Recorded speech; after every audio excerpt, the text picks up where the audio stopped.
Assalamualaikum dan salam sejahtera.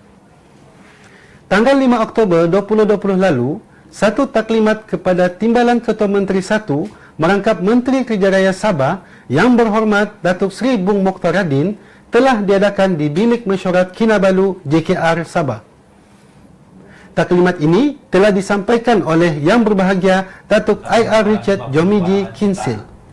Dan pada tahun 2000 turut hadir semasa sesi taklimat tersebut ialah Yang Berhormat Datuk Limus Juri, Pembantu Menteri Kerja Raya Sabah, Timbalan Setiausaha Tetap Kementerian Kerja Raya Sabah, Timbalan-timbalan pengarah dan semua ketua penolong pengarah JKR Sabah.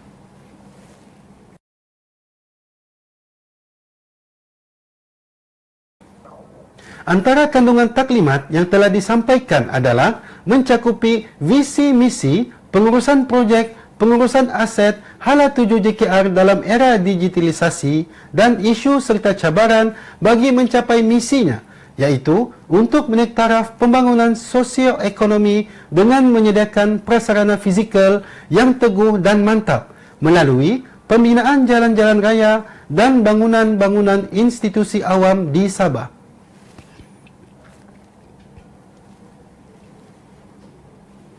Ke arah usaha-usaha pengurusan projek-projek JKR yang efektif, cekap dan berkesan, JKR telah menetapkan 4 petunjuk prestasi utamanya, iaitu yang pertama, perbelanjaan dalam pelaksanaan projek melebihi 95%, yang kedua, projek yang sakit tidak melebihi 5%, pelaksanaan projek mengikut kualiti, masa dan kos yang ditetapkan, dan yang keempat, aduan awam tidak melebihi 300 dalam masa setahun.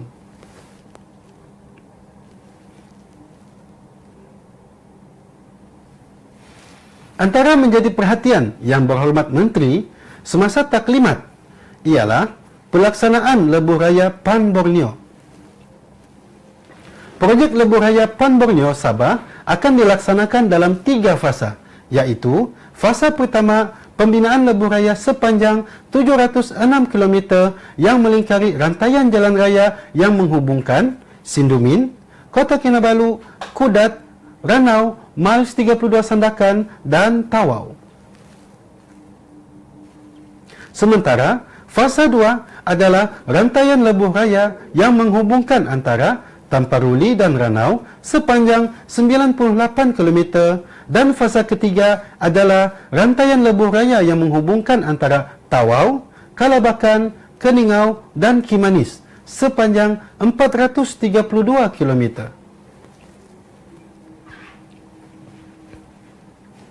Selain pelaksanaan lebuh raya Pan Borneo sepanjang 1236 km, Menteri juga mengulangi perhatian utamanya kepada pengurusan aset jalan raya sama ada di bandar dan luar bandar, kerana jalan raya yang baik merupakan satu keperluan bagi rakyat Sabah. Melalui sistem perhubungan jalan raya yang baik seperti jalan raya berturap, maka secara tidak langsung boleh meningkat tahap kualiti hidup dan tahap sosioekonomi rakyat Sabah, khususnya di luar bandar dan kampung-kampung.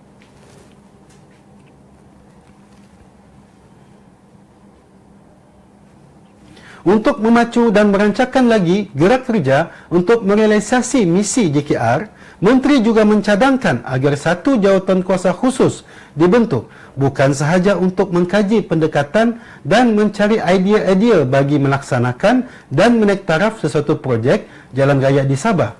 Tetapi, inilah masa terbaik untuk berfikir bagaimana kerajaan menyumbangkan perkhidmatan yang terbaik kepada rakyat, kerana rakyat berhak untuk mendapatkan kemudahan jalan raya yang terbaik.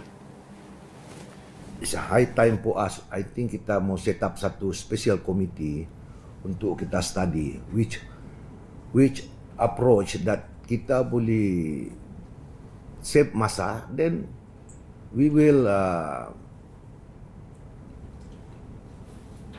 dapat menyelesaikan the whole masalah. Sebab kita lihat Sabah ini sudah ketinggalan jauh tau regarding ini. Saya nampak tadi di semenanjung 1000 over kilometer semua berturap. Kita punya baru 23,000. So I want everybody in.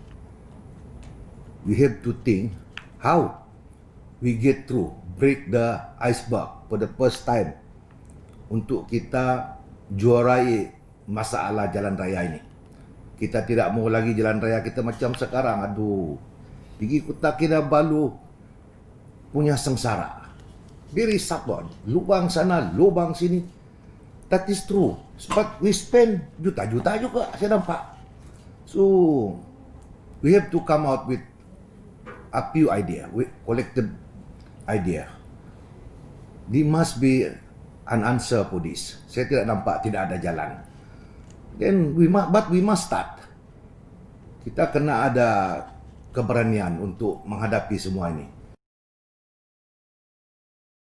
Dalam usaha JKR menyahut dan mendukung cabaran persekitaran era digital masa kini, khususnya dalam pembudayaan pendigitalan sistem urus tadbir dan sistem penyampaian di sektor perkhidmatan awam di Sabah, JKR sedang berusaha untuk membangunkan satu sistem berasaskan web yang dikenal sebagai Project Administration, Leveraging and Management System atau ringkasnya PALMS. Sedang membangun satu sistem yang kita namakan PAMS, Project Administration Leveraging and Management System. So, sistem ini adalah sistem komputer yang kita gunakan untuk mengurus pelaksanaan project di Sabah inilah, project-project JKR. So, selain daripada kita gunakan untuk mengurus, kita juga gunakan sistem ini untuk membuat kita punya kerja. Macam kita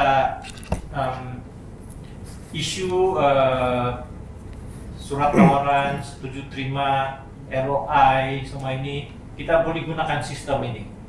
Dan laporan-laporan kemajuan juga kita boleh gunakan sistem ini.